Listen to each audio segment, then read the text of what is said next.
பொங்கல் திருநாள். பொங்கல் திருநாள்னால் இது ஏதோ அறுவடை திருநாள் அப்படின்னு சொல்லுவோம். அதாவது வருஷம் பூரா நாம் பாடுபட்டு அதனுடைய பலனை அனுபவிக்கிற நாள் அப்படிங்கிறது நாம் சொல்லிகிட்டு இருக்கிறது. இது முக்கியமாக இது ஒரு நன்றி அறிவிப்பு நாள் அப்படின்னு சொல்லுவாங்க. இன்றைக்கி நிறைய நன்றி அறிவிப்பு கூட்டம்லாம் நடந்துக்கிட்டு இருக்குல்ல, அது மாதிரி விவசாயிகள் நடத்துகிற ஒரு நன்றி அறிவிப்பு விழா இது. யாருக்கு நன்றி சொல்கிறாங்கன்னா ஆதவனுக்கு. அதாவது சூரியன் இல்லைன்னா விவசாயம் இல்லை. அதனால் ஆதவனுக்கு நன்றி செலுத்துகிற நாளாக இந்த பொங்கல் திருநாளை நாம் கொண்டாடுறோம். அதாவது இந்த பொங்கலில் விவசாயிகள்கிட்டேருந்து நிறைய பண்புகளை நாம் தெரிஞ்சுக்க வேண்டிய நாள் இது. விவசாயிகள் அவங்க விவசாயம் முன்னேறி இருக்கிற அளவுக்கு விவசாயிகளுடைய வாழ்க்கை தரம் முன்னேறலை. அந்த அளவுக்கு அவர்கள் நாட்டுக்காக உழைச்சிக்கிட்டு இருக்கிறாங்க. அந்த காலத்திலே அதை பற்றி ஒரு கதை சொல்கிறது உண்டு. ஒரு வயசான ஆள் நிலத்தில் ஏறு உழுதுகிட்டு இருந்தாராம். கிழிஞ்சு போன ஒரு சின்ன துண்டை தான் இடுப்பில் கட்டியிருந்தாராம்.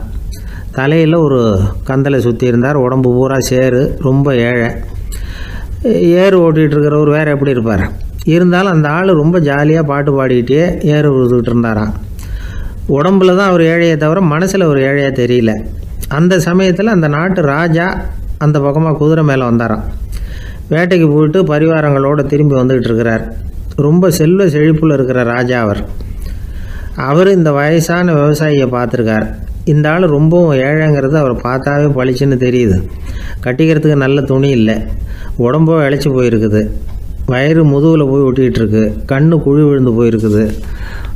ஆனாலும் முகத்தை பார்த்தா சந்தோஷமாக இருக்கிற மாதிரி இருக்குது.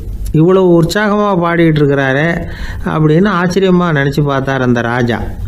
சரி, அவர்கிட்ட கொஞ்சம் பேச்சு கொடுத்து பார்க்கலாம் அப்படின்னு முடிவு பண்ணார். ஐயா பெரியவரே, இப்படி கொஞ்சம் வர முடியுமான்னாராம். பொழுது போகிறதுக்குள்ளே நான் இந்த வயல் பூரா உழவு ஓட்டி ஆகணும், அதனால் பேசுகிறதுக்கு நேரம் இல்லை அப்படின்னாராம் அந்த பெரியவர்.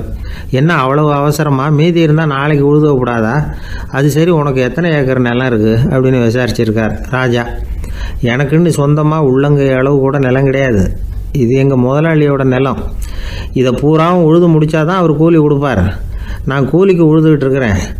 உங்ககிட்ட பேசிக்கிட்டு இருந்தால் அவருக்கு துரோகம் பண்ணது மாதிரி ஆகிடும் அப்படின்னாராம். ராஜா குதிரையை விட்டு கீழே இறங்கினார். வரப்பில் நடந்து அந்த பெரியவர்கிட்டே போனாராம். சரி, ஒரு நாள் பூரா உழுதா உனக்கு எவ்வளவு கூலின்னு கேட்டிருக்கார்.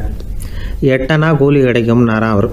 இது ரொம்ப காலத்துக்கு முன்னாடி நடந்த ஒரு சம்பவங்கிறதுனால அப்போ 8 அணா கூலிங்கிறது ரொம்ப பெருசு. இருந்தாலும் அதுவும் அந்த ராஜாவுக்கு பெரிய கூலியாக தெரியல. இவ்வளவு தானா, இதை வச்சுக்கிட்டு நீ எப்படி காலம் தள்ளுற அப்படின்னாராம். ஒன்றும் கவலை இல்லை அப்படின்னாராம் அவர். ராஜாவுக்கு ரொம்ப ஆச்சரியமாக போச்சு. 8 அணா கூலி வாங்குகிற இந்த ஆள் கவலை இல்லாமல் இருக்கிறார், ஏராளமான வசதியோடு இருக்கிறன்னா கவலை இல்லாமல் வாழ முடியலையே அப்படின்னு நினச்சி பார்த்துருக்கார். அது சரி, 8 அணாவில் எப்படி குடும்பம் நடத்துகிற அப்படின்னு கேட்டாராம். எனக்கு கிடைக்கிற 8 அணாவில் 2 அணா குடும்பத்துக்கு செலவழிக்கிறேன், 2 அணா பழைய கடனுக்கு கொடுக்குறேன், 2 அணா தர்மம் செய்கிறேன், 2 அணா வட்டிக்கு கொடுக்குறேன், ஒரு குறையும் இல்லைன்னாராம். ராஜாவுக்கு ஒன்றும் புரியல. எனக்கு ஒன்றும் புரியலேன்னு இருக்கார். ஐயா, எனக்கும் என் மனைவிக்கும் 2 அணா செலவாகுது. வயசான அம்மா அப்பா இருக்கிறாங்க, சின்ன வயசில் என்னை காப்பாற்றினவங்க அவங்க. அந்த கடனுக்கு 2 அணா செலவாகுது, அது பழைய கடன். என் தங்கச்சி ஒருத்தி ஆதரவு இல்லாத நிலைமையில் தன்னுடைய மகனோட என் வீட்டில் இருக்கிறா. அவளுக்கும் அவள் மகனுக்கும் 2 அணா செலவு பண்ணுறேன், அது தர்மம். எனக்கு 2 பிள்ளைங்க இருக்கிறாங்க, அவங்களுக்கு 2 அணா செலவு பண்ணுறேன், அது வட்டிக்கு கொடுக்கறது மாதிரி. பிற்காலத்தில் அவங்க எங்களை காப்பாற்றுவாங்க. அந்த வகையில் நான் திருப்தியோடு வாழ்ந்துக்கிட்டு இருக்கிறேன் அப்படின்னாராம். ராஜாவுக்கு அர்த்தம் புரிய ஆரம்பிச்சுதான். அந்த பெரிய நிலத்தை விலை கொடுத்து வாங்கி அந்த பெரியவருக்கே தானமாக கொடுத்துட்டாராம். இப்போ உழுதவருக்கே நிலம் சொந்தமாகிட்டுது. அன்னையிலேருந்து அரசனுக்கும் ஆறுதல் கிடைச்சிதான். இப்படி ஒரு கதை சொல்லுவாங்க. 8 அணா வருமானத்தை வச்சுக்கிட்டு எப்படி காலத்தை தள்ளுறதுன்னு சொல்கிறதுக்காக இந்த கதையை சொல்கிறதாக யாரும் தப்பாக நினச்சிக்கக்கூடாது. கிடைக்கிறத எப்படி பங்கு போடுறார், எப்படி திருப்தியாக வாழறார் அப்படிங்கிறது தான் முக்கியம். அது மாதிரி இன்றைக்கு இந்த பொங்கல் திருநாளில் உழவர்கள் மனசு மகிழ்ச்சியாக இருந்ததுன்னா அது எல்லாரும் மகிழ்ச்சியாக இருக்கிறது மாதிரி அர்த்தம்.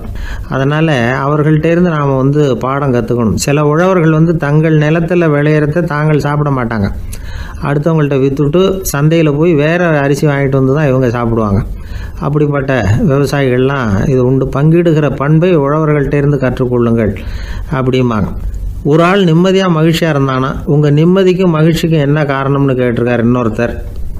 என்கிட்ட இருந்தது பூராவையும் என் பிள்ளைங்களுக்கு சமமாக பங்கு போட்டு கொடுத்துட்டேன், எனக்குன்னு எதுவுமே வச்சுக்கல, அதுதான் நிம்மதிக்கு காரணம்ன்றிருக்கான்.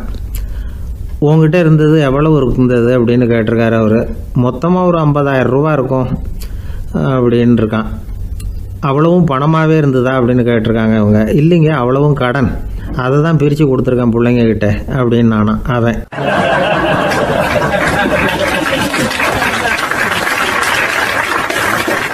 ஒரு பள்ளிக்கூடம், அதில் வசதியான வீட்டுக்குள்ள ஒருத்தன் படிச்சுக்கிட்டு இருந்தான். இன்னொரு ஏழை பையனும் அங்கே படிச்சுக்கிட்டு இருக்கிறான். இவங்க 2 பேரும் ஒரே தெருவில் தான் இருக்கிறாங்க. பணக்கார வீட்டு பையன் பங்களாவில் இருந்தான். அவனுக்கு வேலை செய்யறதுக்காக சில வேலை ஆட்கள் உண்டு. அதனால் அவன் நல்லா சாப்பிடுவான், தூங்குவான், ஏதோ வரணுமேங்கிறதுக்காக பள்ளிக்கூடத்துக்கு வருவான், போவான், அவ்வளவுதான். இந்த ஏழை பையன் இருக்கானே, அவன் அப்படி இல்லை. காலையில் எழுந்திருப்பான், உடற்பயிற்சி பண்ணுவான், அவங்க வீட்டில் கிடைக்கிற சாதாரண உணவு அதை அளவோடு சாப்பிடுவான், வீட்டில் உள்ள வேலைகளையும் செய்வான், பள்ளிக்கும் தவறாமல் வந்துடுவான். அவனுக்கு கூட பிறந்த சகோதர சகோதரிகள் 8 பேர். எல்லாரும் தன்னம்பிக்கையோடு அவங்க வேலையை செஞ்சுக்கிட்டு இருந்தாங்க. இந்த பையன் எப்பவும் உண்மையை தான் பேசுவான், கடமையை ஒழுங்காக செய்வான். ஆசிரியர்களுக்கு இவனை ரொம்ப பிடிக்கும். அதனால் இவனை அந்த பள்ளிக்கூடத்து மாணவர் தலைவனாக ஆக்கியிருந்தாங்க. இது அந்த பெரிய இடத்து பையனுக்கு பிடிக்கல. மாணவர் தலைவனுக்கு பணிஞ்சு போகிறதுக்கும் அவனுக்கு விருப்பம் இல்லை. ஒரு நாள் வகுப்பில் ஆசிரியர் எல்லா மாணவர்களுக்கும் ஒரு வேலை கொடுத்தாரு. எல்லாரும் அதை சுறுசுறுப்பாக செஞ்சுக்கிட்டு இருக்கிறாங்க. இவன் மட்டும் சோம்பலாக உட்காந்துருக்கிறான். ஆசிரியர் அந்த பக்கமாக வந்தார், இதை பார்த்துட்டார். உடனே மாணவர் தலைவனாக இருக்கிற அந்த ஏழை பையனை கூப்பிட்டார். இந்த பாருப்பா, ஏன் அந்த பையன் இப்படி சும்மா உட்காந்துருக்கிறான், என்னன்னு விசாரிச்சு சொல்லு அப்படின்னு சொல்லிவிட்டு உள்ளே போயிட்டார். இவன் மெதுவாக போய் அவங்ககிட்ட விசாரித்தான், ஏன் இப்படி சோர்ந்து போய் உட்காந்துருக்கிற அப்படின்னு. அவன் ரொம்ப அலட்சியமாக இவனை திரும்பி பார்க்குறான். என்னோட சிரமம் உனக்கு என்ன தெரியும், வீட்டில் என்னுடைய சௌகரியங்களை கவனிக்கிற வேலையாட்கள் 2 பேரும் இன்னைக்கு வேலைக்கு வரல, அதனால் என்னோட வேலையெல்லாம் நானே கவனிக்கிற மாதிரி ஆயிட்டுது, அதனால் சோர்ந்து போயிட்டேன் அப்படின்னு நான். அப்புறம் கேட்டிருக்கான், அது சரி, உன்னுடைய வீட்டில் உன்னுடைய வேலைக்காரங்க வராத போது நீ எப்படி சமாளிக்கிற அப்படின்னு கிண்டலாக கேட்டிருக்கான். அதாவது இவன் ஏழைங்கிறதையும் இவன் வீட்டில் வேலை செய்யறதுக்கு யாரும் இல்லைங்கிறதையும் இப்படி சொல்லி கிண்டல் பண்ணுறான்.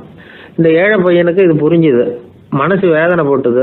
இருந்தாலும் வெளியில் காட்டியாமல் சிரிச்சுக்கிட்டே சொன்னானா, எனக்கு அந்த கவலையே கிடையாது, என்னுடைய உதவிக்கு நான் நினைச்ச உடனே என்னுடைய காரியத்தை செய்யறதுக்கு 8 பேர் எப்பவும் தயாராக இருப்பாங்க அப்படின்னு நான். இவன் இப்படி சொன்னதும் அவனுக்கு ஒரு மாதிரி ஆயிட்டு தான், தலையை குனிஞ்சுக்கிட்டே போயிட்டான். உள்ளே உட்காந்துருந்த ஆசிரியர் காதில் இது விழுந்தது. உடனே இந்த ஏழை பையனை உள்ளே கூப்பிட்டு போனார், கேட்டார், என்னப்பா அப்படி சொல்கிற, இவன் பொய் சொல்ல மாட்டாங்கிறது அவருக்கு தெரியும், அவனை சமாளிக்கிறதுக்காக இப்படி ஒரு பொய்யை சொல்லியிருப்பாங்கிறதையும் அவரால் ஏற்றுக்க முடியல. ஏன்பா நீ நினைக்கிற காரியத்தை செய்ய 8 பேர் தயாராக இருக்கிறதா சொன்னிய, உன்னுடைய சகோதர சகோதரிகளை குறிப்பிட்டு அப்படி சொன்னியா அப்படின்னு கேட்டார். இல்லைங்க ஐயா, நான் அவங்கள குறிப்பிட்டு அப்படி சொல்லலைன்னா. அப்படின்னா பொய் சொன்னியா, இந்த சின்ன விஷயத்துக்கு அப்படி பொய் சொல்லலாமான்னார். ஐயா நான் பொய்யும் சொல்லலைன்னா. இவன் அப்படின்னா நீ சொன்னதுக்கு என்ன அர்த்தம்னார். இப்போ அந்த பையன் சொல்கிறான், ஐயா நான் நினைக்கிறத செய்து முடிக்க என் கூட இருக்கிற அந்த 8 பேர் யாருன்னா 2 கால் 2 கை, வாய், மூக்கு, கண்ணு, காது, ஆக மொத்தம் 8. இவங்க தான் இந்த வேலை ஆட்கள். நான் சொல்கிறத செய்யறதுக்கு, நான் சொல்கிறத கேட்கறதுக்கும் செய்யறதுக்கும் அவங்க எப்பவும் தயாராக இருக்காங்க. அந்த அளவுக்கு என்னுடைய பயிற்சிகள் பழக்க வழக்கங்கள் மூலமாக அவங்கள நல்ல நிலைமையில் வச்சிருக்கிறேன் அப்படின்னா.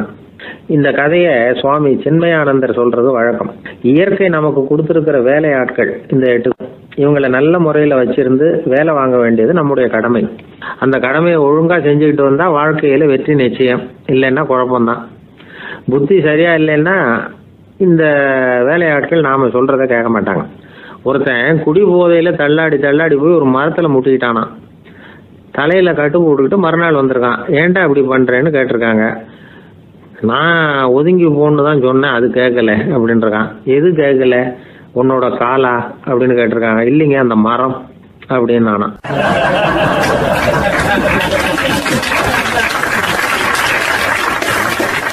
என் நண்பர் ஒருத்தர் ஆழ்ந்த சிந்தனையில் இருந்தார்.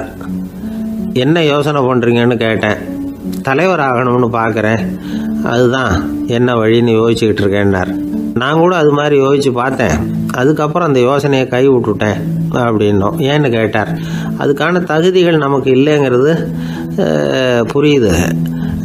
அது நமக்கு புரியறத விட நம்ம விட மற்றவங்களுக்கு நல்லா புரிஞ்சு போச்சு, அதனால் பேசாமல் கம்முன்னு இருந்துடுறது தான் நல்லது அப்படின்னோம். தலைவர் ஆகிறதுக்கு தகுதிகள் வேற உண்டோ அப்படின்னு கேட்டார். அவர் யதார்த்தமாக தான் கேட்குறார். நாங்கள் உடனே எங்ககிட்ட இருந்த ஒரு புத்தகத்தை எடுத்து அவர்கிட்ட கொடுத்தோம். படித்து பாருங்கன்னு. தலைவர் ஆகிறதுக்கு என்ன வழி அப்படிங்கிறத பற்றி அதில் போட்டிருக்கிறாங்க. முதல் வழி என்ன தெரியுமா? ஒரு 4 பேர் முன்னாடி இல்லைன்னா ஒரு கூட்டத்துக்கு முன்னாடி நீங்கள் பேச போகிறீங்க. அப்போ எப்படி ஆரம்பிக்கணும்னா, உண்மையான புகழ்ச்சி, நேர்மையான பாராட்டு, இதோடு ஆரம்பிக்கணும்.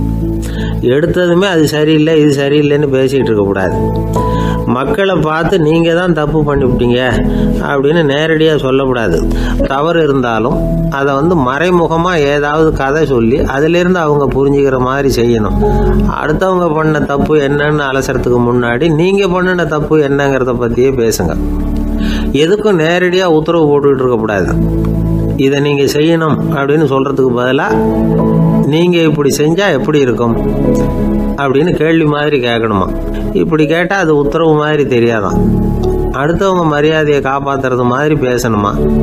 உங்கள் பேச்சு இன்னொருத்தரை அவமானப்படுத்துறது மாதிரி இருக்கக்கூடாதான். ஏன்டா இவங்கிட்ட போய் மாட்டிக்கிட்டோம்னு யாரும் நினச்சிடக்கூடாது. ஒவ்வொரு சின்ன வளர்ச்சியையும் பாராட்டணும். வெற்றி சாதாரணமாக இருந்தாலும் பாராட்டாமல் இருந்துடக்கூடாது. பாராட்டும் பொழுது தாராளமாக இருக்கணும். குறை சொல்லும் பொழுது கவனமாக இருக்கணும். வாய்க்கு வந்தபடி பேசிவிட்டா அதுக்கப்புறம் வகையாக மாட்டிக்கிட்டு முழிக்க வேண்டியிருக்கும். நீங்கள் பேசுறது இன்னொருத்தருக்கு ஒரு கௌரவத்தையும் மரியாதையும் உண்டு பண்ணுறது மாதிரி இருக்கணும். நீங்கள் பேசுறது அடுத்தவங்களுக்கு இருக்கிற கொஞ்ச நெஞ்ச மரியாதையும் எடுத்து விடுறது மாதிரி இருக்கக்கூடாது. உங்கள் பேச்சை கேட்டால் கேட்குறவங்களுக்கு ஒரு ஊக்கம் வரணும், உற்சாகம் வரணும். தவறு எதுவாக இருந்தாலும் அதை சுலபமாக திருத்திக்கலாம், சரி பண்ணிக்கலாங்கிறது மாதிரி இருக்கணும் உங்கள் பேச்சு. அடுத்தவங்களை சந்தோஷப்படுத்துங்க. உங்கள் யோசனையை கேட்டு நடந்துக்கிறதுனால அந்த சந்தோஷம் அவங்களுக்கு கிடைக்கணும். இந்த தகுதியெல்லாம் உங்ககிட்ட இருந்தால் நீங்கள் ஒரு சிறந்த தலைவராகலாம் அப்படின்னு அந்த புஸ்தகத்தில் போட்டிருக்கு. இந்த காலத்தில் தலைவர் ஆகிறதுக்கு வேறு சில தகுதிகள்லாம் கூட தேவைப்படுது. ஒரு புள்ள தன்னுடைய அப்பா கிட்ட, அப்பா உன்ன மாதிரியே நானும் அரசியலில் சேரணும், தலைவர் ஆகணும்னு ஆசைப்படுறேன், இன்னையிலேருந்து எனக்கு அரசியல் பாடம் கற்றுக் கொடு அப்படின்னு கேட்டிருக்கான். அவரும் சரின்னு சொல்லிவிட்டு ஒரு பெரிய ஏணி எடுத்துகிட்டு வந்தாரான். ஒரு செவுத்தில் சாத்தினார். இந்த ஏணியில் ஏறி உயர போய் அங்கே பரன் மேலே இருக்கிற ஒரு புத்தகத்தை எடுத்துகிட்டு வாடான் இருக்கார். மகனை பார்த்து, அப்பா ஏணி ரொம்ப உயரமாக இருக்குது, நீ ஜாக்கிரதையாக இதை பிடிச்சிக்கோ, நான் ஏறி போகிறேன் அப்படின்னு நான் பையன். பயப்படாத, நான் பார்த்துக்கிறேன்னார் அப்பா. பையன் ஏணியில் ஏறினா உச்சிக்கு போனதும் அப்பா கையை எடுத்துட்டார். ஏணி அப்படியே சரிஞ்சுட்டுது. பையன் பொத்துன்னு கீழே விழுந்துட்டான். இடுப்பு பிடிச்சிக்கிட்டே எழுந்திரிச்சான். என்னப்பா இது, இப்படி என்னை ஏற விட்டுட்டு கையை விட்டுட்டியே, இப்படி கை விடலாமா அப்படின்னு கத்தியிருக்கான். அப்பா நிதானமாக சொன்னாராம், அவசரப்படாதேப்பா, அரசியலில் இதுதான் முதல் பாடம், பெத்த அப்பனா இருந்தாலும் அவனை நம்பாதே அப்படின்னு உபதேசம் பண்ண ஆரம்பிச்சாராம்.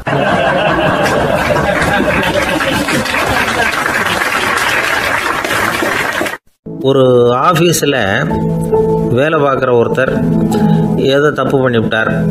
உடனே மேல் அதிகாரி அவரை கூப்பிட்டு அனுப்புனார். நீ செஞ்சது தப்புன்னார் கோபமா. இது ஒரு ரகம். சில அதிகாரிகள் இப்படி நீங்கள் செஞ்சது தப்புன்னு சொல்கிறதில்ல, நீங்கள் செஞ்சது சரி அப்படின்னு சொல்கிறதில்ல. எப்படி சொல்லுவாங்கன்னா, நீங்கள் செஞ்சது சரியில்லைன்னு நான் நினைக்கிறேன் அப்படின்னு சொல்லுவாங்களாம். அதாவது சில பேர் நீங்கள் செஞ்சது தப்புங்கிறாங்க, அதையே மாற்றி சொல்கிறாரு இவர், நீங்கள் செஞ்சது சரியில்லைன்னு நினைக்கிறேன். இது ரெண்டும் அர்த்தம் ஒன்று தான், இருந்தாலும் வார்த்தைகள் வித்தியாசம். நிர்வாக திறமை இல்லாத ஒரு அதிகாரி யூ ஆர் ராங் அப்படின்னு சொல்லுவாராம். நிர்வாக திறமை உள்ள அதிகாரியாக இருந்தால் அதையே கொஞ்சம் மாற்றி I think you are not correct அப்படிம்பாராம். இதுதான் வித்தியாசம். இருந்தாலும் வார்த்தைகளை உபயோகப்படுத்துகிற விதத்தை வச்சு தான் வேலை நல்லா நடக்கிறதும் நடக்காததும் இருக்கு. விவரம் தெரிஞ்சவங்க என்ன சொல்கிறாங்க தெரியுமா? Be a leader not a boss அப்படிங்கிறாங்க. ஒரு லீடராக இரு, பாஸாக இருக்காதே அப்படிங்கிறாங்க. சரி, அப்படின்னா லீடருக்கும் பாஸுக்கும் வித்தியாசம் உண்டா அப்படின்னு கேட்டால் இருக்குன்னு சொல்கிறாங்க. லீடருங்கிறவர் வேற, பாஸுங்கிறவர் வேற. ஒரு லீடர் எப்படி நடந்துக்குவார், ஒரு பாஸ் எப்படி நடந்துக்குவார், இதை முதல்ல நாம் தெரிஞ்சுக்கணும். அவங்க எப்படி நடந்துக்குவாங்க அப்படிங்கிறதுக்கு சில விவரங்கள் இருக்குது. அதை கேட்டோம்னா நாம் புரிஞ்சுக்கலாம் அதை. அதாவது பாஸுங்கிறவர் விரட்டிக்கிட்டே இருப்பார், லீடருங்கிறவர் ஊக்கப்படுத்திக்கிட்டே இருப்பார்.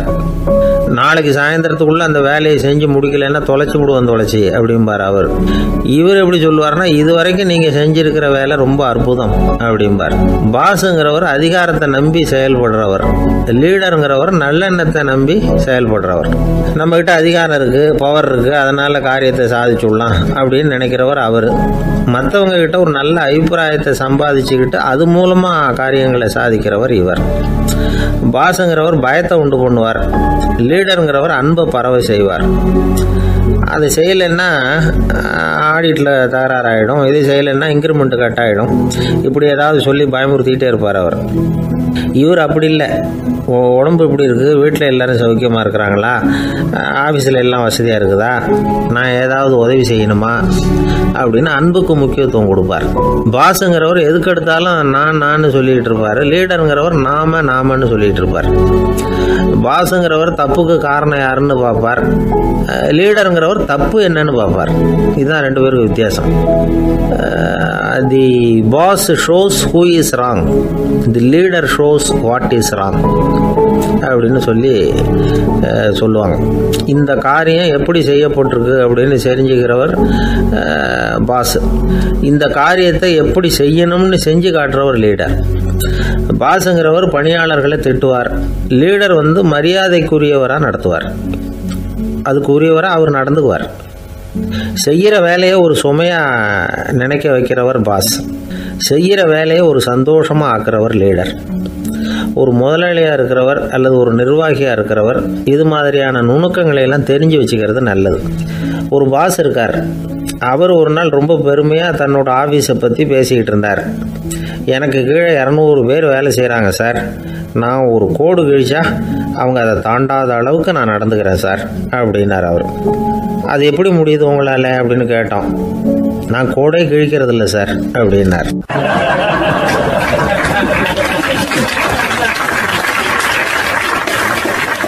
என்ன சார் உங்கள் பையன் என்ன செஞ்சுக்கிட்டு இருக்கிறான் இப்போ அப்படின்னு கேட்டார் ஒருத்தர். அடிக்கடி கண்ணாடி முன்னாடி நின்று அழகு பார்த்துக்கிட்டு இருக்கிறான் சார் அப்படின்னாரு அப்பா. இளம் பருவம் இப்படி தான் இருக்கும், அதையெல்லாம் சாதாரணமாக நினச்சிடாதீங்க அப்படின்னாரு அவர். என்ன சார் சொல்கிறீங்க, கண்ணாடி முன்னாடி நின்றுக்கிட்டு நேரத்தை வீணாக்கிக்கிட்டு இருக்கான், அதை ஒரு பெரிய விஷயமா நான் நினைக்கணுமா அப்படின்னாரு இவர். இளம் பருவத்தில் இளைஞர்களுக்கும் சின்ன பொண்ணுங்களுக்கும் அடிக்கடி கண்ணாடியில் பார்க்கணும்னு தோணும். அது வெறுமனே அழகு பார்க்கறது மட்டும் இல்லை, அவங்க தங்களையே தேடி கண்டுபிடிக்கிற ஒரு முயற்சி அது. இது ஒரு மனோதத்துவ விளைவு. இது வரைக்கும் சின்ன பிள்ளையா இருந்துட்டோம், இனிமேல் நாமளும் மற்றவங்க மாதிரி மனிதர்கள் தான் அப்படிங்கிற உணர்வு அவங்களுக்கு வருது. தங்களோட முகம் எப்படி இருக்குது, அழகு எப்படி இருக்குது, உடம்பு நேரம் எப்படி இருக்குது, முடி எப்படி இருக்குது அப்படிங்கிறதையெல்லாம் கண்டுபிடிக்கிறாங்க. அதுக்கப்புறம் இன்னொரு ஆணோ பொண்ணோ தன்னை கவனிக்கணும் அப்படின்னு நினைக்கிறாங்க.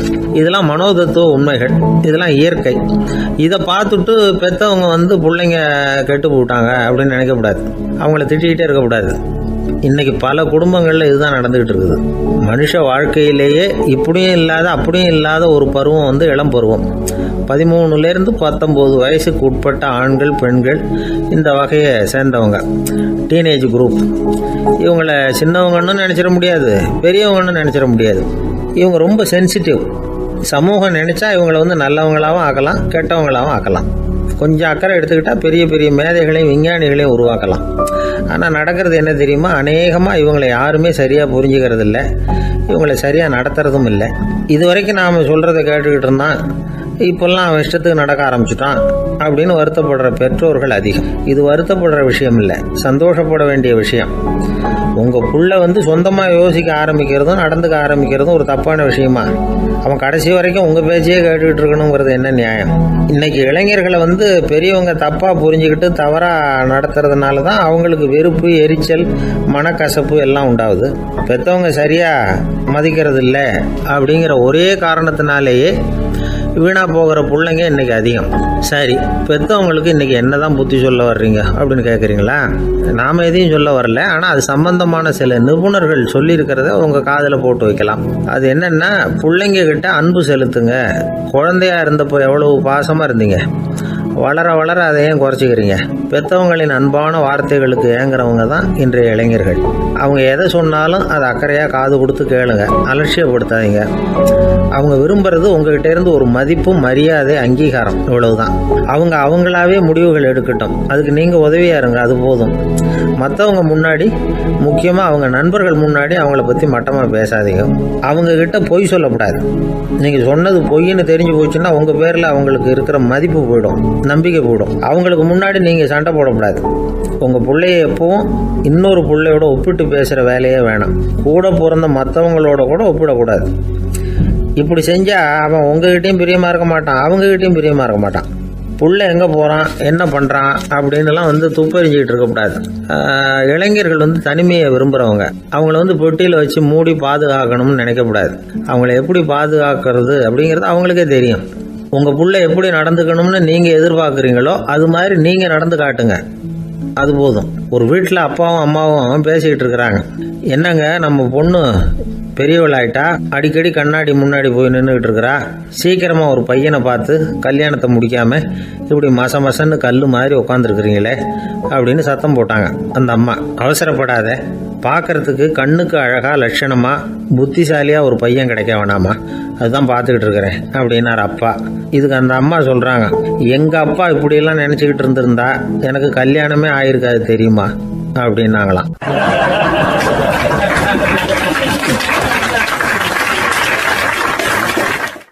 ஆசைப்படுறதுல தப்பு இல்லை, ஆனால் அந்த ஆசை தேவைக்கு தகுந்த மாதிரி இருக்கணும். தேவைக்கு மீறிய ஆசைகள் இருக்கு பாருங்க, அது தேவையில்லை. இந்த கருத்தை வலியுறுத்தது மாதிரி ஒரு கதை உண்டு. தேவேந்திரனுக்கு திடீர்னு வீடு கட்டணும்னு ஒரு ஆசை வந்துதான். வீடுன்னா நாம கட்டுற மாதிரி இல்லை. தேவேந்திரன் வீடுன்னா சும்மாவா, ஒரு பிரம்மாண்டமான அரண்மனை கட்டணும். அது மாதிரி இந்த 3 லோகத்திலேயும் ஒரு அரண்மனை கிடையாது அப்படின்னு எல்லாரும் சொல்லணும். இது அவனோட ஆசை. உடனே தேவ தச்சரான விஸ்வகர்மாவை கூப்பிட்டான், உத்தரவு போட்டான். விஸ்வகர்மா தன்னுடைய உதவியாளர்களை எல்லாம் கூப்பிட்டு ஒன்றா சேர்த்துக்கிட்டார். படாத பாடுபட்டு ஒரு பெரிய அரண்மனையை கட்டி முடித்தார். கட்டி முடிக்க 1000 வருஷம் ஆச்சு. தேவேந்திரன் பார்க்குறான். அவனுக்கு திருப்தி ஏற்படலை. என்னுடைய அந்தஸ்துக்கு இது ரொம்ப சாதாரணமான கட்டிடம், இதை விட இன்னும் பெருசாக கட்டு அப்படின்னா. தேவ தச்சர் திணறி போயிட்டார். அவரால் அதுக்கு மேலே எதுவும் செய்ய முடியல. என்ன பண்ணுறதுன்னு யோசனை பண்ணார். நேராக நாரதர் காலில் போய் விழுந்தார். நீங்கள் தான் என்னை இந்த பிரச்சனையிலேருந்து காப்பாற்றணும்னார். நாரதர் யோசனை பண்ணார். சரி, கவலைப்படாதேன்னார். நேராக இந்திரன்கிட்ட போனார். இந்திரன் நாரதரை பார்த்த உடனே வாங்கன்னு கூட்டிகிட்டு போய் அரண்மனையை காட்டினான். இது மாதிரி ஒரு அரண்மனையை நீங்கள் வேற எங்கேயாவது பார்த்துருக்குறீங்களா அப்படின்னு ரொம்ப பெருமையாக கேட்டான். நான் பார்த்ததில்லை, ஆனால் என்னை விட வயசில் மூத்தவர் மகரிஷி லோமேசர், அவர் ஒரு வேளை பார்த்துருக்கிறாரா என்னமோ அப்படின்னார். உடனே அவரை மனசில் நினச்சி தியானம் பண்ணினார். அடுத்த கணம் லோமேசர் அங்கே வந்தார். இடையில ஒரு சின்ன துண்டு, கையில் ஒரு கமண்டலம், தலையில் ஒரு பாய், அவ்வளவுதான் அவர்கிட்ட இருந்தது. எதுக்காக தலையில் இந்த பாய் அப்படின்னு கேட்டான் இந்திரன். என்ன மாதிரி அற்ப ஆயுள் உள்ள ஒரு ஜீவன் தனியாக வீடு கட்டிக்கிட்டு திண்டாடணுமா? இந்த பாய் தான் ஒரு வீடு மாதிரி எனக்கு நிழல் கொடுக்குது அப்படின்னார் அவர். என்னது, உங்களுக்கு அவ்வளவு கொஞ்சமான ஆயுளா அப்படின்னு ஆச்சரியத்தோடு கேட்டான் இந்திரன். ஆமாம், இதை பாரு, என்னுடைய மார்பில் ஒரு பொற்காசு அளவுக்கு ரோமம் உதிர்ந்துட்டுது. எப்போ என் உடம்புல உள்ள எல்லா ரோமமும் உதிர்ந்துருமோ அப்போ என்னுடைய ஆயுள் முடியும் அப்படின்னார். எப்போ அந்த ரோமங்கள் பூரா உதிரும்னு கேட்டான் இவன். ஒரு பிரம்மா மறைஞ்சதும் ஒரு ரோமம் உதிரும். என் உடம்புல உள்ள ரோமங்களின் எண்ணிக்கை எவ்வளவோ அவ்வளவு பிரம்மாக்கள் தோன்றி அவங்க ஆயுள் முடியும் பொழுது என் உடம்புல உள்ள ரோமங்கள் பூரா உதிரும் அப்படின்னார். அப்படின்னா ஒரு பிரம்மாவோட ஆயுள் எவ்வளவு காலம்னு கேட்டான். ஒரு பிரம்மாவுக்கு 100 தேவ வருஷம். ஒவ்வொரு தேவ வருஷத்துக்கும் 365 தேவ நாள். ஒவ்வொரு தேவ நாள்லேயும் ஒன்ன மாதிரி 14 இந்திரர்கள் தோன்றி மறைகிறாங்க அப்படின்னு மகரிஷி லோமேசர் சொல்கிறார். இதை கேட்டதும் இந்திரன் ஆடி போட்டான். அவ்வளவு ஆயுள் உள்ள இவரே அற்ப ஆயுள்னு சொல்கிறார். நான் என்னுடைய ஆயுளை பெருசாக நினச்சிக்கிட்டு பிரம்மாண்டமான அரண்மனை கட்டணும்னு ஆசைப்படுறேனே அப்படின்னு நினச்சான். எனக்கு வீடு கட்டின வரைக்கும் போதும்னு விட்டான். அதனால் நாமெல்லாம் நம்முடைய தேவைக்கு தகுந்த மாதிரி ஆசைப்படுறது தான் நியாயம். ஆனால் அப்படியே நடந்துக்கிறோம். மனுஷன் கடவுளையே ஏமாற்றி காசு வாங்கிறதுக்குள்ள ஆசைப்படுறான். ஒருத்தன் கடவுளை நினச்சி தவம் இருந்தான்.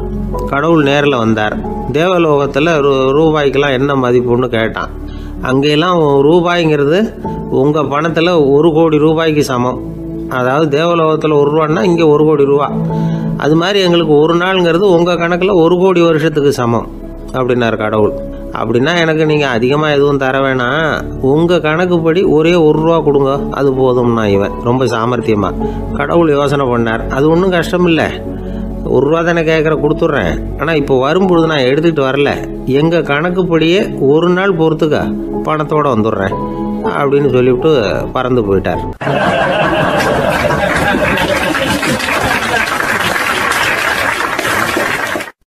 ஒரு தெருவில் சில சிறுவர்கள் விளையாடிக்கிட்டு இருந்தாங்க.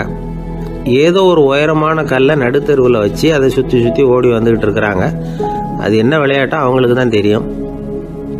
கொஞ்ச நேரம் அப்படி விளையாடிக்கிட்டு இருந்தவங்க விளையாடி முடிச்சதும் அந்த கல்லை நடுத்தெருவில் அப்படியே விட்டுட்டு அவங்கவுங்க வீட்டுக்கு ஓடி போயிட்டாங்க. அதுக்கப்புறம் அந்த வழியாக 2 பெண்கள் பேசிக்கிட்டே வந்தாங்க. பேச்சு சுவாரஸ்யத்தில் நடுத்தெருவில் இருந்த அந்த கல்லை கவனிக்கலை.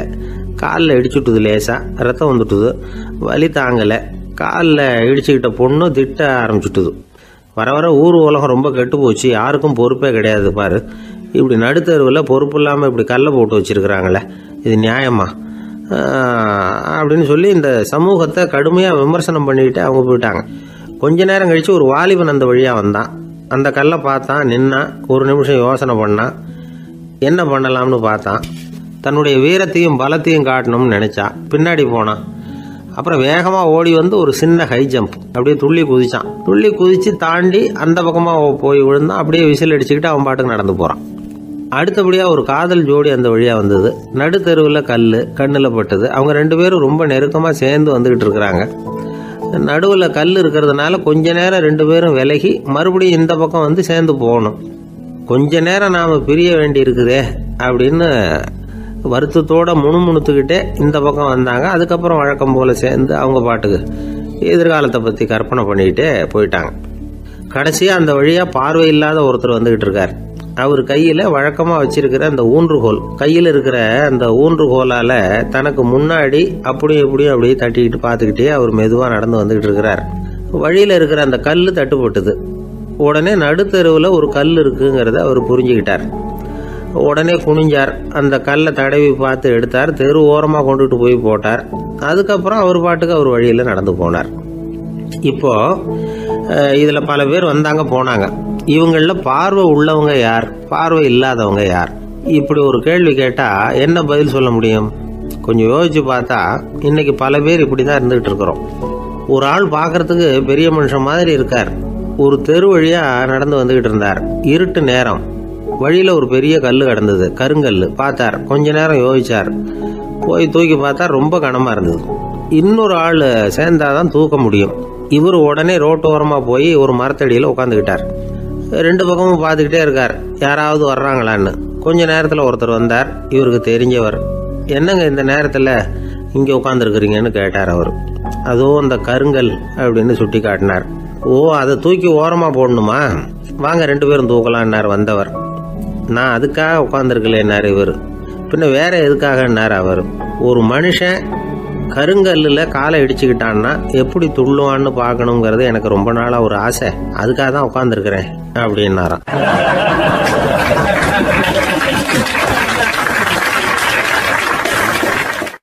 ஒரு காடு, நல்ல மரம்லாம் செழிச்சு இருந்தது. அப்படிப்பட்ட காட்டில் ஒரு சாது இருந்தார். அவர் எப்படின்னா எப்பவும் ஒரு மரத்தடியில் உட்காந்துருப்பார். ஏன்னா அவருடைய இருப்பிடமே அதுதான். அவர் என்ன பண்ணுவார், 3 கல் வச்சுருந்தார். செங்கல் மாதிரி இருக்கும், ஆனால் அதை விட கொஞ்சம் பெருசாக இருக்கும். எதுக்கு அந்த 3 கல்லுன்னா அதுதான் அவருடைய படுக்கை. அதாவது தூங்குறப்ப ஒரு கல்லை தலைக்கு கீழே வச்சுக்குவார், இன்னொரு கல்லை இடுப்புக்கு கீழே வச்சுக்குவார், இன்னொரு கல்லை காலுக்கு கீழே வச்சுக்குவார். உடம்பை வந்து அப்படியே ஒரு தகட்டால் மூடிக்குவார், அப்படியே தூங்கி போடுவார்.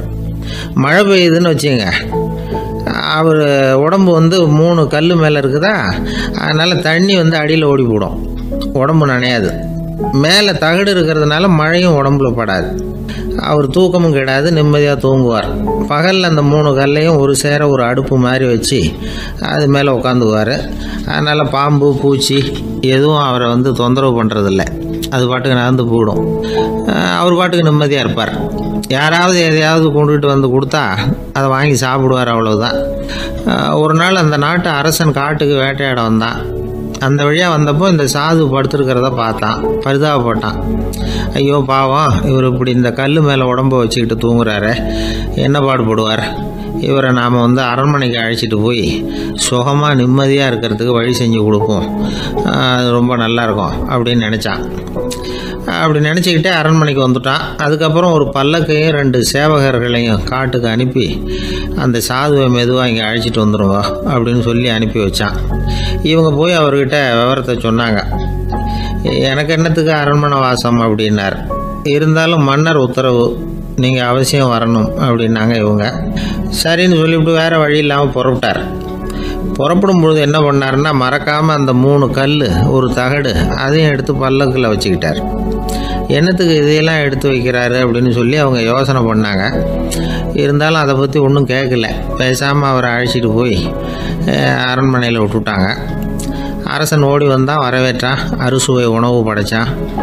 அவர் படுக்கிறதுக்கு தங்க கட்டில், பட்டு மெத்தை, இப்படி எல்லாம் ஏற்பாடு பண்ணி வச்சான். இங்கே படுத்து ஓய்வு எடுத்துங்க அப்படின்னு சொல்லிவிட்டு அவன் பாட்டு போயிட்டான்.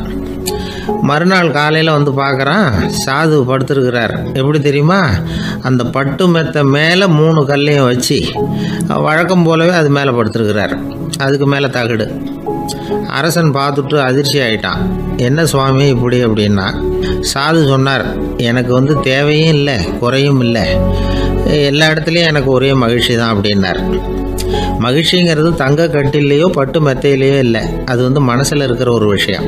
உண்மையான மகிழ்ச்சிக்கு வழி மனப்பக்குவம் அப்படிங்கிறது அந்த அரசனுக்கு புரிஞ்சுதான். இந்த காலத்தில் ஒரு சாமியார், அவரை தேடி ஒரு சீடன் வந்தான். என்னாச்சு தெரியுமா, சுவாமி எனக்கு நிம்மதி வேணும், அதுக்கு என்ன வழின்னு கேட்டான். சாமியார் நிமிர்ந்து பார்த்தார். அப்புறம் சொன்னார், நீ ஏகப்பட்ட பேர்கிட்ட கடன் வாங்கியிருக்கிற, அதையெல்லாம் திருப்பி கொடுத்தா தான் உனக்கு நிம்மதி கிடைக்கும்னார். இவனுக்கு ஆச்சரியம். அது எப்படி சாமி, அவ்வளவு கரெக்டாக நான் கடன் வாங்கினதை கண்டுபிடிச்சிங்க அப்படின்னா, உனக்கு கடன் கொடுத்து சாமியாராக போனதே நான் தான்ப்பா, அதனால தான் இந்த கதிக்கு வந்தேன். என்கிட்டயே நிம்மதிக்கு வழி கேட்குறிய, அதுதான்டா வேதனை அப்படின்னாராம் அவர்.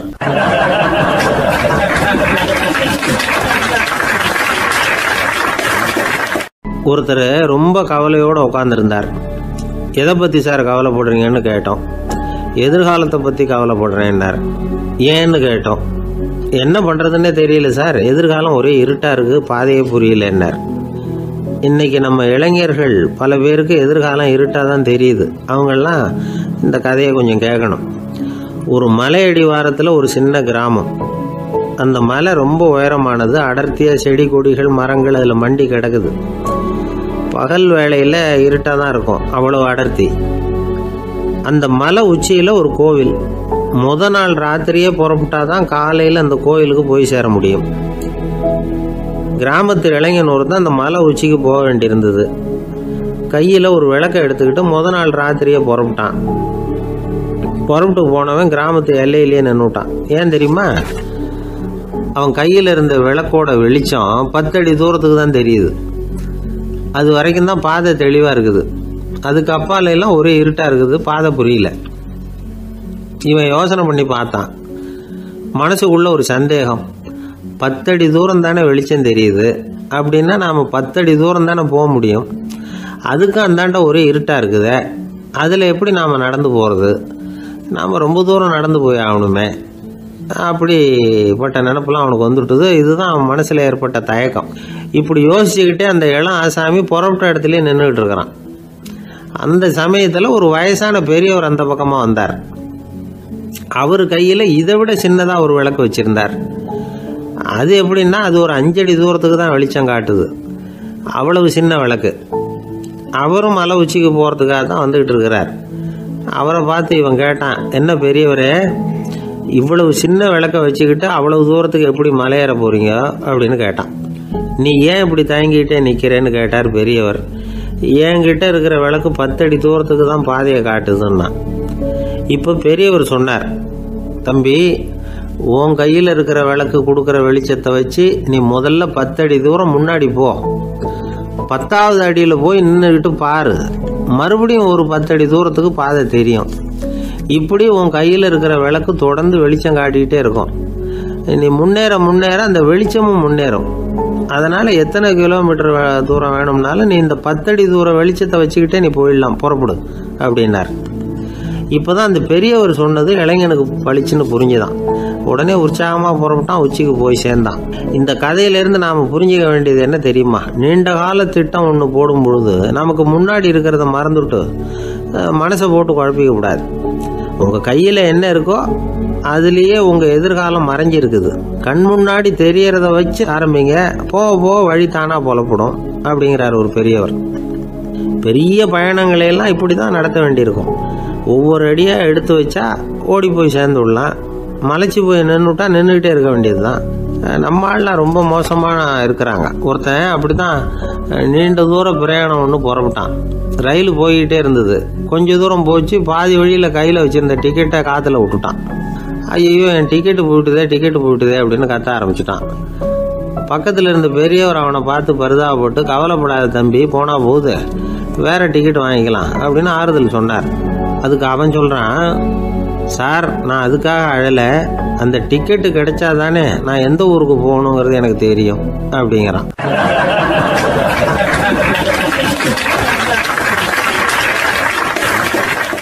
ஒரு நாள் ஒரு தகப்பனார் தன்னுடைய பிள்ளையை அழைச்சிட்டு வந்தார். சார், இவன் சரியாக படிக்க மாட்டேங்கிறான், பெரியவங்களை மதிக்க மாட்டேங்கிறான், நீங்கள் கொஞ்ச நாள் இவனுக்கு குருவாக இருந்து நல்ல விஷயங்களை சொல்லி கொடுத்தா தேவையில்லைன்னார். பெரியவங்களையே மதிக்காதவன் எப்படி என்ன மதிக்க போகிறான் அப்படிங்கிறது நமக்கு யோசனை வரும் இல்லையா? வேணாங்க என்னை விட்டுருங்க அப்படின்னோம். அவர் விட மாட்டேன்னு விட்டார். இல்லைன்னா அவரே சிஷ்யன் ஆகிடுவார் போல இருந்தது. சரி, வேறு வழி இல்லாமல் அந்த பையனையே என்னுடைய சீடை நான் ஏற்றுக்கிட்டு உபதேசமெல்லாம் பண்ண ஆரம்பித்தோம். அதாவது குரு பக்தின்னா அது எப்படி இருக்கணுங்கிறத பற்றி சொல்லி கொடுத்தோம் அவனுக்கு. சதமகர் அப்படின்னு ஒரு குரு இருந்தார். அவருக்கு ஒரு சீடர். அவன் பேர் துளசி சைதன்யன், நைஷ்டிக பிரம்மச்சாரி. தன்னுடைய குருவுக்கு எந்த நேரத்தில் எது தேவைங்கிறத புரிஞ்சுக்கிட்டு சேவை செய்கிறவன். ஆனால் இவனை பற்றி மற்ற சீடர்களுக்கு பொறாமை வந்துட்டுது. இவன் மட்டும் இப்படி இருக்கானேன்னு உடனே குரு கிட்ட போய் கோல் மூட்டினாங்க. அவன் சரியில்லை, அவன் நடந்துக்கிறது சரியில்லை, அப்படி இப்படின்னு எதையாவது சொல்லி. இருந்தாலும் இதையெல்லாம் அந்த குரு நம்பலை. அவருக்கு தெரியும் யார் யார் எப்படின்னு. துளசி சைதன்யன் பெருமையை மற்ற சீடர்களுக்கு உணர்த்தணும் அப்படின்னு நினைச்சார். அதுக்கு ஒரு வழி பண்ணார். ஒரு நாள் சீடர்களை எல்லாம் கூப்பிட்டுக்கிட்டு ஒரு காட்டு வழியாக போய்கிட்டு இருந்தார். அங்கே ஒரு பெரிய மலை அருவி கொட்டிக்கிட்டு இருந்தது. குரு சீடர்கள் பக்கம் திரும்பினார். இந்த மலையின் மேலே இருந்து அந்த படு பாதாளத்தில் குதிக்கிறதுக்கு உங்களில் யார் தயார் அப்படின்னு கேட்டார். ஒரு சீடனும் ஆய திறக்கலை, ஒதுங்கி நின்றுக்கிட்டாங்க. பின்னாடி மூட்டை முடிச்சோடு வந்துக்கிட்டு இருந்தான் துளசி சைதன்யன். அவனை பார்த்தார். தப்பாருப்பா, நீ மேலே இருந்து அந்த அருவியில் குதி அப்படின்னார். அப்படியே செய்கிறேன் சுவாமின்னா ஓடி போய் பொத்துன்னு குதிச்சுட்டான். அடுத்த கணமே குருநாதர் தன்னுடைய யோக சக்தியால் பறந்து போய் அவன் கீழே விழுந்துடாமல் தாங்கி பிடிச்சி கொண்டுகிட்டு வந்துட்டார். மற்ற சீடர்களுக்கெல்லாம் ஒரு மாதிரி ஆயிட்டுது. அடுத்தபடியாக என்ன பண்ணலாம்னு யோசிச்சாங்க இவனை மாட்டி விடுறதுக்கு. ஒரு நாள் வெத்தலை அடிக்கிற ஒரு சின்ன உரலையும் உலக்கையையும் எடுத்து ஒளிய வச்சுட்டாங்க. சதமகர் சன்னியாசி இல்லை, அவர் வெத்தலை போடுவார். பல்லு சரியில்லை, அதனால் இடித்து தான் வெத்தலையை போடணும். திடீர்னு வெத்தலை பாக்கு கேட்டார். வழக்கமாக உரலில் இடித்து தர்றது தான் துளசியின் பழக்கம். உரலை தேடினா கிடைக்கல, என்ன பண்ணுறது? குரு கேட்டுவிட்டாரே, குரு சேவை தானே முக்கியம். என்ன பண்ணால் வெத்தலை பாக்க தன்னுடைய வாயில் போட்டு முன்னும் அதை எடுத்து அவர்கிட்ட கொடுத்துட்டான். குரு எதையோ படிச்சுக்கிட்டே அதை வாங்கி வாயில் போட்டுக்கிட்டார். துளசி இன்னைக்கு தாம்பூலம் நல்லா இடிக்கப்பட்டிருக்கு, ருசியாக வேற இருக்குது, அதை இடித்த பாத்திரத்தை என் கண்ணால் பார்க்கணும்னு ஆசையாக இருக்குன்னு விட்டார். அதை மட்டும் அனுப்பி போய் நீ வர வேண்டான்னு வேற சொல்லிவிட்டார். இதை கேட்டதும் துளசி தவிச்சு போயிட்டான். இவன் போகாமல் எப்படி வாயை மட்டும் அனுப்பி வைக்க முடியும்? இவன் தவிக்கிறத பார்த்ததும் மற்ற சீடர்களுக்கெல்லாம் மனசுக்குள்ளே ரொம்ப சந்தோஷம். துளசி கொஞ்சமும் யோசிக்கல, வாழை எடுத்தான், தன்னுடைய தலையவே அப்படியே அறுத்து வெட்டி எடுத்தான். இன்னொரு சீடங்கிட்ட கொடுத்துட்டான், எடுத்துகிட்டு போன்னு சொல்லி கொண்டுட்டு போய் குரு முன்னாடி வைக்கிறாங்க. அந்த தலையில் வாய் திறந்துருக்கு, வெத்தலை போட்டு முன்னு இருந்தது, தெரிஞ்சு போச்சு, சிவப்பாக இருந்தது. அவனுடைய குரு பக்தியை இப்போ எல்லாரும் ஒத்துக்கிட்டாங்க. அதுக்கப்புறம் குரு சதமகர் தன்னுடைய அற்புத திறமையினால அந்த தலையை மறுபடியும் ஒட்ட வச்சுட்டார். துளசிக்கு உயிர் வந்துட்டுது. இப்படி ஒரு பெரிய கதை உண்டு. அதாவது துளசி சைதன்யன் அவனுடைய குரு பக்தி எப்படி அப்படின்னு கேட்டோம். ரொம்ப அபாரம் அப்படின்னு அந்த பையன் அடக்கமாக, அது சும்மா விளையாட்டுக்காக தான் அப்படி அவங்ககிட்ட கேட்டோம், ஏன்பா உன்னுடைய குரு பக்தியை என்கிட்ட காட்டுறதுக்கு உன்னோட கழுத்தை நீயே அறுக்கணும்னு நான் சொன்னா அதை நீ செய்வியா அப்படின்னு கேட்டோம். என்னுடைய கழுத்தை நானே அறுக்க வேண்டிய அவசியம் இல்லை சார் அப்படின்னா அவன். ஏண்டான்னு, அதே காரியத்தை தான் இனிமேல் நீங்கள் தினமும் செய்ய போறீங்களே சார் அப்படிங்கிறான்.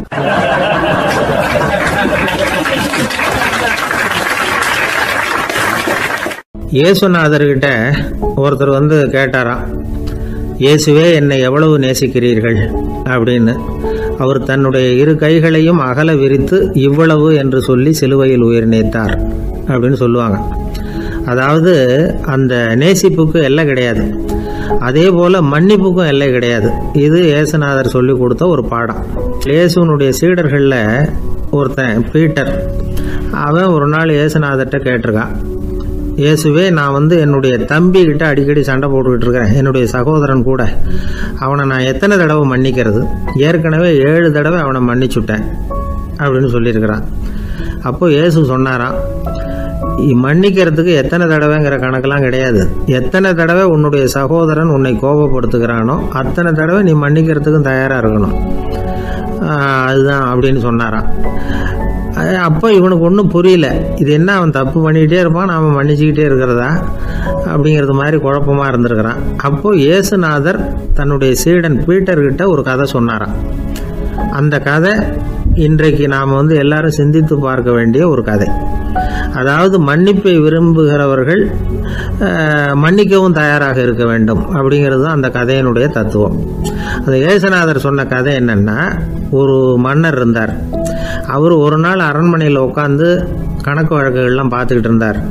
நம்ம அரண்மனையிலேருந்து யார் யார் அரசாங்க கடன் வாங்கியிருக்கிறாங்க, யார் யார் திருப்பி செலுத்தியிருக்கிறாங்க அப்படிங்கிற விவரத்தையெல்லாம் பார்த்துக்கிட்டு இருந்தார்.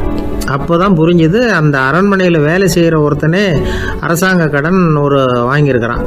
எவ்வளவு? 10,000 பொற்காசுகள் வாங்கியிருக்கான் கடன். இந்த 10,000 பொற்காசுகளை திருப்பி செலுத்தலை அரசாங்கத்துக்கு. இது மன்னர் கவனத்துக்கு வந்தது. உடனே நம்ம அரண்மனையில் இருக்கிறவனே அரசு கடன் வாங்கி திருப்பி செலுத்தாமல் இருக்கான், அவனை கூப்பிட்டு வாங்கன்னு சொல்லி கூப்பிட்டுட்டு வந்தாங்களாம். விசாரிச்சிருக்கிறாங்க, என்னப்பா நீ எவ்வளோ ஒன்று? ஆமாங்க 10,000 பொற்காசுகள் வாங்கியிருக்கிறேன், இன்னும் திருப்பி கட்டலைன்னு இருக்கான். உடனே அவர் மன்னர் சொல்லியிருக்கிறாரு, நம்ம சட்டத்திட்டப்படி நீ உடனே பணத்தை திருப்பி கட்டிடு. அப்படி உன்னால் கட்ட முடியலன்னா உன்னுடைய வீடு வாசல் சொத்து சுகம் எல்லாத்தையும் விற்று அந்த பணத்தை அரசு கருவூலத்தில் சேர்த்துக்கிறதுக்கு நானே ஏற்பாடு பண்ணிடுறேன் அப்படின்னு அந்த மன்னர் சொன்னாராம். இவன் அப்படியே அதிர்ச்சி ஆகிட்டான், அப்படியே பொத்துன்னு காலில் விழுந்தானா. மன்னா என்னை மன்னிச்சுங்க, என்னால் முடியல, எனக்கு மன்னிப்பு கொடுங்க அப்படின்னு இருக்கான். உடனே அவர் எழுந்திரிச்சு, சரி நீ மன்னிப்பு கேட்டுவிட்டேன், அதனால் உன்னை மன்னிக்கிறேன், நீ பணம் கட்ட வேண்டாம் அப்படின்னு சொல்லி அந்த மன்னர் அவனை விட்டுட்டாராம். பணத்தையும் தள்ளுபடி பண்ணிட்டார், நீ திருப்பி கட்ட வேண்டான்னு. இவனுக்கு ரொம்ப மகிழ்ச்சி, அதனால் ரொம்ப உல்லாசமாக வந்துக்கிட்டு இருக்கிறான். தெருவில் வந்துக்கிட்டு இருக்கிறப்ப இவங்கிட்ட கடன் வாங்கின ஒருத்தன் எதுக்கு வந்துக்கிட்டு இருக்கான். அவன் இவங்கிட்ட ஒரு 100 பொற்காசுகள் கடன் வாங்கியிருக்கான். அவன் வந்தான், இவன் போய் அவன் சாட்டையை பிடிச்சிக்கிட்டான், நீ எப்படா என் கடனை திருப்பி கொடுக்க போகிறேன்னு. அவன் இப்போ முடியல, கொஞ்சம் பொறுத்துக்கா, அப்புறம் தரேன் இருக்கான். அதெல்லாம் முடியாது, நீ கொடுத்து தான் ஆகணும் அப்படின்னு இவன் புடிவமாக சொல்கிறான்.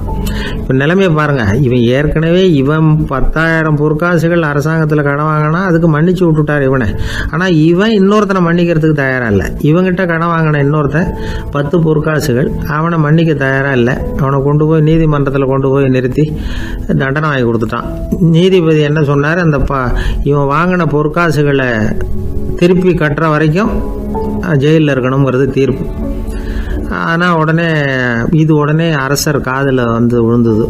சொல்லிட்டாங்க, உங்ககிட்ட மன்னிப்பு வாங்கிட்டு போனானே ஒருத்தன், அவன் இன்னொருத்தனை மன்னிக்கிறதுக்கு தயாராக இல்லை, அவனை கொண்டு போய் ஜெயிலில் அடைச்சிட்டான் அப்படின்னு. உடனே மன்னர் பார்த்தார், இவனை மறுபடியும் கூப்பிட்டு வர சொன்னார். தபாரப்பா, நான் உன்னை மன்னிச்சு விட்டேன், ஆனால் நீ இன்னொருத்தனை மன்னிக்கிறதுக்கு தயாராக இல்லை, அதனால் என்னுடைய தீர்ப்பையும் மாத்துறேன், நீயும் அரசு கடன் தீர்ற வரைக்கும் ஜெயிலில் தான் இருக்கணும் அப்படின்னு சொல்லி ஜெயிலுக்கு அனுப்பிச்சிட்டாராம்.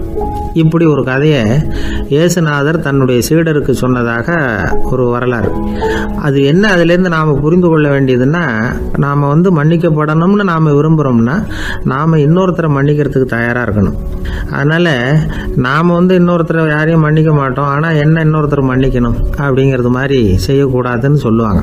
அது மாதிரி நாம் இப்போ இது தப்பாக புரிஞ்சுக்கிறவங்களும் இருக்கிறாங்க. பாவம் மன்னிப்புங்கிறதுலாம் எதுக்குன்னா, அதாவது மறுபடியும் பாவம் செய்யாமல் இருக்கிறதுக்காக தான்.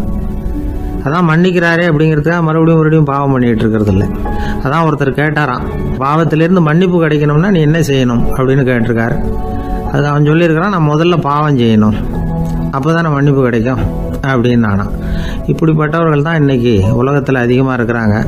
அதனால் இந்த மன்னிப்பின் மகத்துவங்கிறது இயேசுநாதர்கிட்டேருந்து தான் நாம் புரிஞ்சுக்கணும்.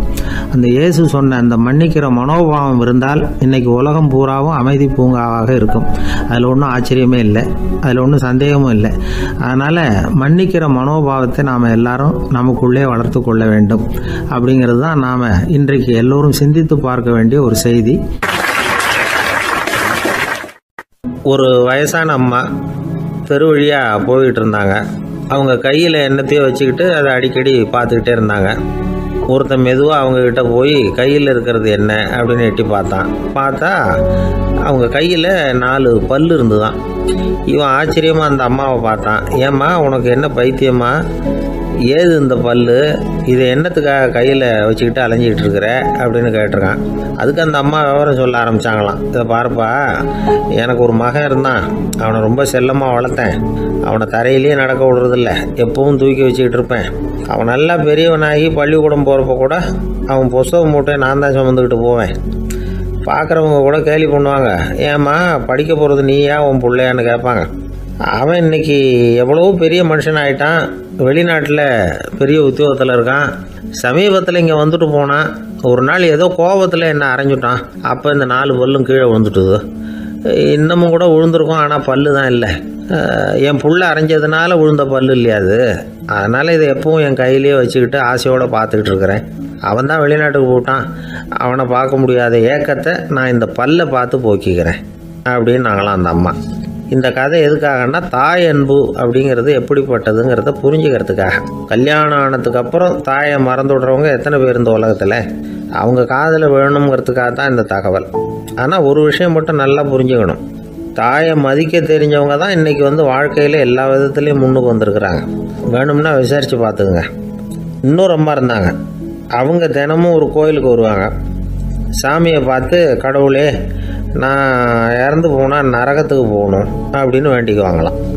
எல்லோரும் சொர்க்கத்துக்கு போகணும்னு தானே கடவுள்கிட்ட வேண்டிக்குவாங்க. இந்த அம்மா தினம் நான் நரகத்துக்கு போகணும் அப்படின்னு வேண்டிக்கிறாங்க. அங்கேருந்து அர்ச்சகருக்கு இது சந்தேகம். ஒரு நாள் அதை நேரடியாகவே அவங்கக்கிட்ட கேட்டுவிட்டார். அதுக்கு அந்த அம்மா பதில் சொன்னாங்களாம், ஐயா எனக்கு கல்யாணம் ஆகி ரொம்ப நாள் வரைக்கும் குழந்தை பாக்கியம் இல்லாமல் இருந்தது. கோயில் குளம் எல்லாம் சுற்றி வந்தேன். ரொம்ப நாள் கழித்து ஒரு குழந்தை பிறந்தது, ஆண் குழந்தை. அவனை நான் ரொம்ப செல்லம் கொடுத்து வளர்த்தேன். அதோட விளைவு என்ன ஆச்சுன்னா, அவன் ரொம்ப மோசமாக ஆகிட்டான்.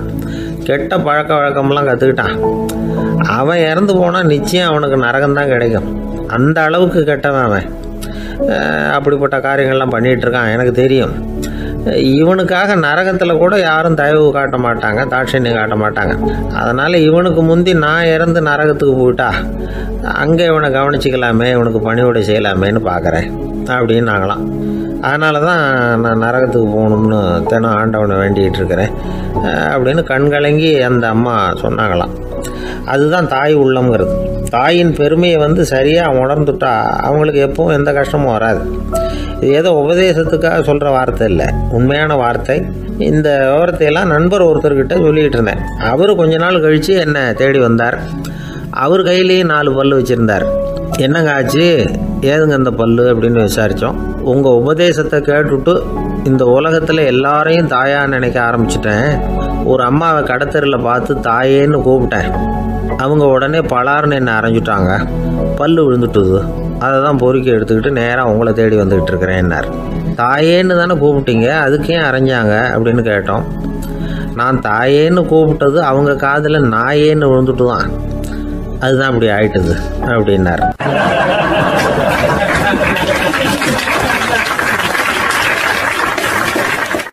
ஒருத்தர் மனசில் நிம்மதி இல்லாமல் உட்காந்துருந்தார். என்ன சார் விஷயம் அப்படின்னு விசாரித்தேன். அகலக்கால் வச்சுட்டேன், அதுதான் அவதிப்படுறேன்னார். விவரமாக சொல்லுங்கன்னு.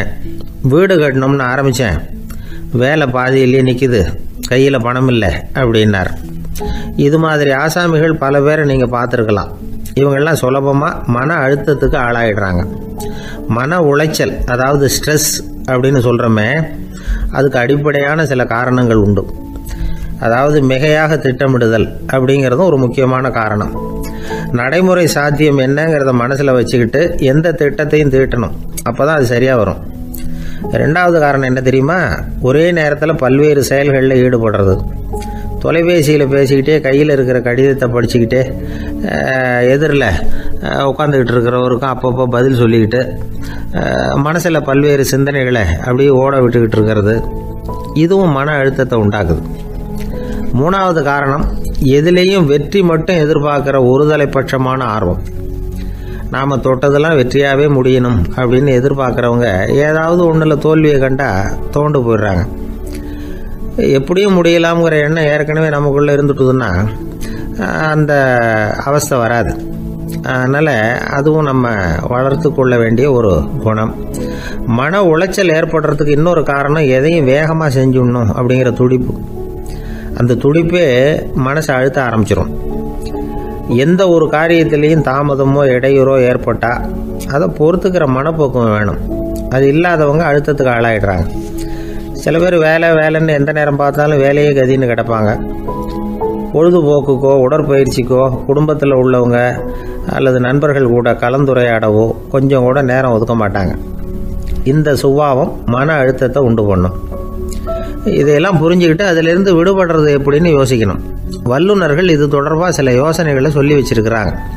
அது என்னன்னா, வாழ்க்கைங்கிறது பிரச்சனைகளால் பின்னப்பட்ட ஒன்று. அது எப்போவுமே முடிவடையாத ஒரு தொடர்கதை அப்படிங்கிறத முதல்ல நாம் புரிஞ்சுக்கணும். ஒரே நேரத்தில் ஒரு காரியத்தில் மட்டுமே நாம் கவனம் செலுத்தணும். அடுத்தவங்க காரியத்தில் தலையிடக்கூடாது. எதையும் பேச ஆரம்பிக்கிறதுக்கு முன்னாடி நம்மை நாமே கேட்டுக்க வேண்டிய கேள்வி 2. 1, நான் சொல்ல போகிறது ரொம்ப முக்கியமானதா? 2வது, நான் சொல்கிறத அவங்க கேட்கறதுக்கு ஆசைப்படுறாங்களா? நான் பேசுகிறதுக்கு அது சரியான நேரம் தானா? இதை யோசித்து பார்த்ததுக்கப்புறம் எதையும் பேச ஆரம்பிக்கணும். முடிஞ்ச அளவுக்கு வளைந்து போகிற சுபாவத்தை வளர்த்துக்கணும். நம்ம நேரம் விலை மதிப்பு இல்லாதது, அதை வீணாக்கக்கூடாது. சிரிக்க தெரியலைன்னாலும் பரவாயில்ல, முகத்தில் கொஞ்சம் புன்முறுவலாவது காட்டணும். இதெல்லாம் ரொம்ப முக்கியம். அடுத்தவங்க ஏதாவது செஞ்சால் உடனே நன்றி சொல்ல மறக்கக்கூடாது. தினமும் கொஞ்சம் நேரத்தை தனிமையில் செலவு பண்ணணும். மன உளைச்சலிருந்து விடுபடுறதுக்கு 3 முக்கிய வழிகள் சொல்கிறாங்க. அதை சுருக்கமாக ரெட் அப்படின்னு சொல்கிறாங்க. RED ஆங்கில எழுத்தில். அந்த முதல் எழுத்து R, அது என்னென்னா ரிலாக்ஸேஷன், அதாவது இடை ஓய்வு. 2வது E எக்ஸர்சைஸ், உடற்பயிற்சி. 3வது டயட், திட்டமிட்ட உணவு முறை. அதனால் தியானம், மூச்சு பயிற்சி இதெல்லாம் இந்த இடை ஓய்வுக்கு வழிகள். எந்த வேலையையும் தொடர்ந்து செய்யக்கூடாது. எல்லார்கிட்டையும் கலகலப்பாக பழகணும். மாதத்துக்கு ஒரு நாளாவது குடும்பத்தோடு வெளியில் போயிட்டு வரணும். சுலபமான உடற்பயிற்சிகளை செய்யலாம். உடற்பயிற்சிங்கிறது நமக்காக நாம் செய்கிற ஒரு நீண்டகால முதலீடு அப்படின்னு சொல்லுவாங்க. அதாவது லாங் டேர்ம் இன்வெஸ்ட்மெண்ட்டாக.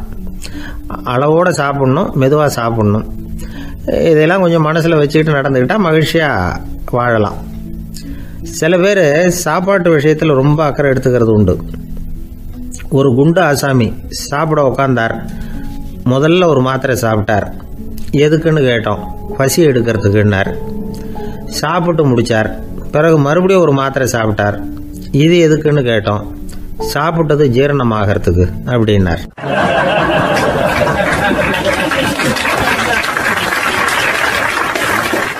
என்னுடைய நீண்டகால நண்பர் ஒருத்தர் வருஷம் தவறாமல் திருநள்ளாறு அப்படிங்கிற திருத்தலத்துக்கு போயிட்டு வர்றது வழக்கம்.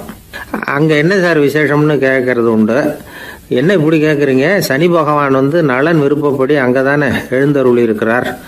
அவரை போய் பார்த்து ஒரு கும்பிடு ஓட்டுட்டு வந்தா நம்ம பிடிச்சிருக்கிற சனியெல்லாம் விலகும் அப்படிம்பார்.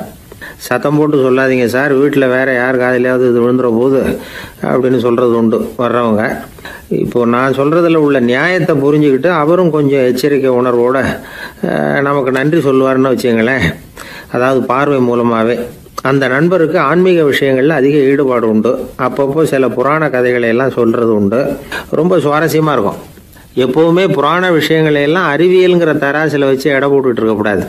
அப்படி பார்த்தா அதெல்லாம் நம்ப முடியாத வெறும் கற்பனைகளாக தோணும், மூட நம்பிக்கைகளாகவும் தெரியும்.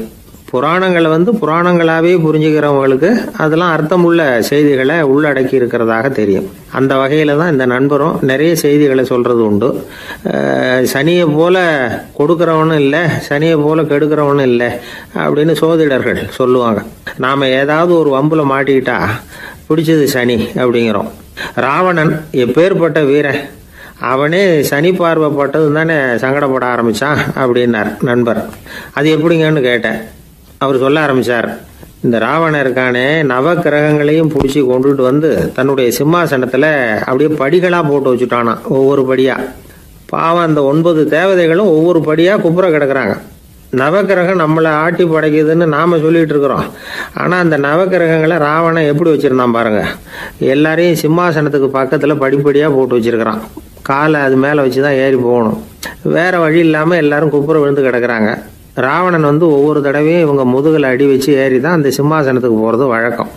இப்படி நடந்துக்கிட்டு இருக்கிறது நாரதர் கண்ணில் போட்டுவிட்டு தான். அவர் சும்மா இருப்பாரா? யோசனை பண்ணார் என்ன செய்யலாம் அப்படின்னு. ஒரு முடிவு பண்ணிட்டு நேராக ராவணன் கிட்ட போனாராம். ராவணா, நீ நவக்கிரகங்களை பிடிச்சி கொண்டாந்து உன்னுடைய சிம்மாசனத்துக்கு படிகளாக போட்டு வச்சிருக்கிற, அது உன்னுடைய வீரத்தை காட்டுது. இருந்தாலும் ஒரு விஷயத்தை நீ யோசிச்சு பார்க்கணும். ஒவ்வொரு தடவை நீ சிம்மாசனத்துக்கு போகும்பொழுதும் நவக்கிரகங்களின் முதுகல் அடி வச்சு நீ ஏறி போற, அது உனக்கு பெருமை கிடையாது. அவங்களுடைய மார்புல அடி வச்சு ஏறி போகணும், அதுதான் உனக்கு பெருமை அப்படின்னாராம். இவர் சொல்றதும் சரிதானே அப்படின்னு யோசிச்சிருக்கான் ராவணன். உடனே குப்புற கிடந்த நவக்கிரகங்களை திருப்பி மல்லாக்க போட்டான். அவங்க மார்புல அடி வச்சு மேலே ஏறி சிம்மாசனத்துக்கு போனானா. அப்படி போயிட்டு இருக்கும் பொழுது சனி பகவானின் பார்வை அவன் மேலே பட்டுதான். அவ்வளவுதான். என்னாச்சு தெரியுமா? சூர்பனகை தேடி வந்தா. சீதையோட அழகை பற்றி தன்னுடைய அண்ணங்கிட்ட சொல்ல ஆரம்பிச்சுட்டா. விவகாரம் ஆரம்பமாயிட்டது. அதுதான் சனியினுடைய வேலை அப்படின்னு சொல்லி இந்த கதையை சொல்லி முடிச்சார் என்னுடைய நண்பர். ஆக சனியின் பார்வை நம்ம மேலே படாமல் பார்த்துக்கிறது தான் நல்லதுங்கிறீங்க அப்படின்னு. ஆமாம் சார், இப்போ கூட நான் உங்கள் வீட்டுக்கு வந்திருக்கிறதே ஒருத்தருடைய பார்வை என் மேலே படக்கூடாதுங்கிறதுக்காகத்தான் அப்படின்னார். யாருங்க அதுன்னு என்னுடைய மாமனார் சார். அவசரத்துக்கு அவர்கிட்ட கொஞ்சம் கடன் வாங்கிவிட்டேன். நம்ம மாப்பிள்ளை தானேன்னு சொல்லி அவர் விட்டு கொடுக்கறதுக்கு தயாராக இல்லை. இன்னைக்கு இப்போ அவர் எங்கள் வீட்டுக்கு வரக்கூடிய நேரம், அதுதான் அவர் பார்வையிலேருந்து படாமல் தப்பிக்கலாங்கிறதுக்காக இங்கே வந்துட்டேன் அப்படின்னார். பார்வை படணும்னு இருந்தால் பட்டு தான் தீரும் போல இருக்கு அப்படின்னா. என்ன சார் சொல்கிறீங்கன்னார் ஒன்றும் புரியாமல். நீங்கள் இங்கே தான் வருவீங்கன்னு அவருக்கு ஏற்கனவே தெரியும் போல இருக்கு. அதனால் உங்களுக்கு முன்னாடியே உங்கள் மாமனார் இங்கே வந்துட்டார். அதுவும் அந்த பீரோவுக்கு பக்கத்தில் தான் பின்னாடி மறைஞ்சு நின்றுட்டு இருக்கிறார் அப்படின்னு.